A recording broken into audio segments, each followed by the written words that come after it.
दोस्तों, ये दुनिया वैसी नहीं होती जैसी हमें नजर आती है। दुनिया के शुरू से ही हम लोग कई कहानियां सुनते हैं जिसमें कई लोग नॉर्मल कॉन्शियस से बाहर निकलकर कई एंटिटीज को फील करते हैं, पैरानॉर्मल चीज़ों को एक्सपीरियंस करते हैं। तो दोस्तों ध्यान से सुनो। एंडीज माउंटेन में एक बहुत बड़ा एरिया स्टोन पर फैला हुआ है जिसको स्टोन फॉरेस्ट कहते हैं। और वहाँ पर आपको कुछ ऐसे स्टोन नज़र आते हैं, अगर आप इन स्टोन्स को गौर से देखोगे तो आपको कुछ पैटर्न नज़र आएंगे। स्टोन में ऐसा दिखाई देगा कि इंसान का और जानवरों का चेहरा बना हुआ है, बल्कि बना नहीं हुआ, ऐसा लगेगा कि जैसे इसको बनाया गया हो एयर और इरोजन से नेचुरल तरीके से। साइंटिस्ट के हिसाब से ये रॉक फॉर्मेशन 10,000 साल से भी ज़्यादा पुराने हैं। जोलियो सिटेलो नाम के आर्कियोलॉजिस्ट ने इस जगह पर इतनी सारी मिस्टीरियस चीज़ों को खोजा है कि आप सोच नहीं सकते।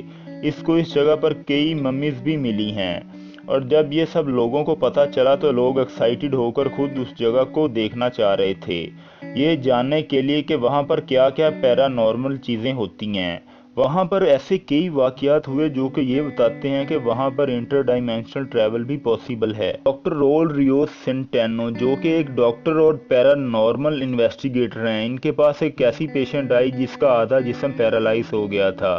डॉक्टर ने उससे पूछा कि तुम्हारा आधा जिस्म कैसे पैरालाइज हो गया। डॉक्टर ने उसके ब्रेन स्कैन और बाकी चीज़ों से ये पता किया कि ऐसा कोई इंटेंस वाक़या हुआ नहीं है, ब्रेन में सब कुछ नॉर्मल दिखाई दे रहा था। तो आखिर वो स्टोन जंगल की किसी एक जगह पर जाके पैरालाइज हो गई। फिर उस पेशेंट ने पूरी कहानी बताई और ये सुनकर आपके होश उड़ जाएंगे दोस्तों।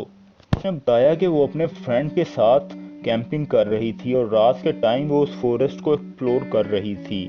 तभी अचानक से फॉरेस्ट की किसी जगह पे उसे एक पत्थर का कैबिन नजर आया जो कि घर की तरह का था, जिसकी असली तस्वीर आप अपनी स्क्रीन पर देख रहे हो।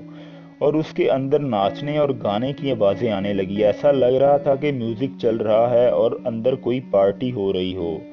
और जब उसने अंदर नज़र दौड़ाई तो उसे पुराने ज़माने के लोग नज़र आ रहे थे।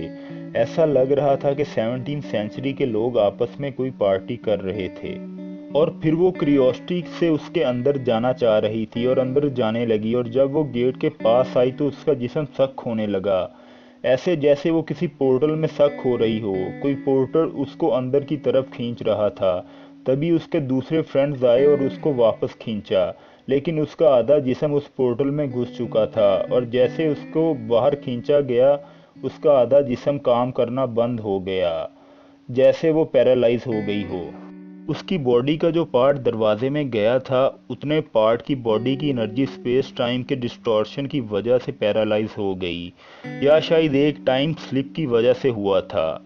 जहां पर टाइम स्लिप की वजह से उसको 17 और 18 सेंचुरी दिखाई दे रही थी और उसकी जगह पे लोग पार्टी कर रहे थे, और टाइम स्लिप की वजह से उसको एक झलक नज़र आ गई। और वो फीमेल आज तक रिकवर नहीं हुई। इस फॉरेस्ट का नाम है मार्क्वासी स्टोन फॉरेस्ट। उस कैबिन के अंदर ऐसा पोर्टल कैसे बन गया, ये आज तक एक मिस्ट्री है। दोस्तों, अगर वीडियो अच्छी लगी तो वीडियो को लाइक, कमेंट और शेयर कर दें और चैनल को भी सब्सक्राइब कर दें। शुक्रिया। अल्लाह हाफिज़।